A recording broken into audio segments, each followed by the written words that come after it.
you. Ang imbestigasyon po na gagawin ng gobyerno ukol sa bagay na ito ay agad-agaran.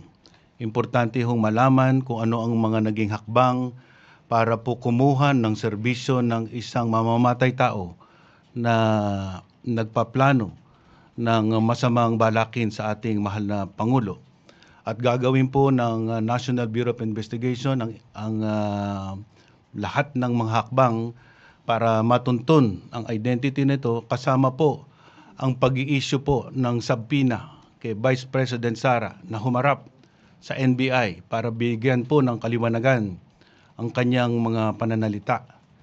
Dahil po diretsuhan niyang sinabi na siya po ay kumuha na ng tao, na siya pong gagawa ng pagpatay hindi lang po sa Pangulo, kasama po ang ating First Lady at ang ating Speaker of the House.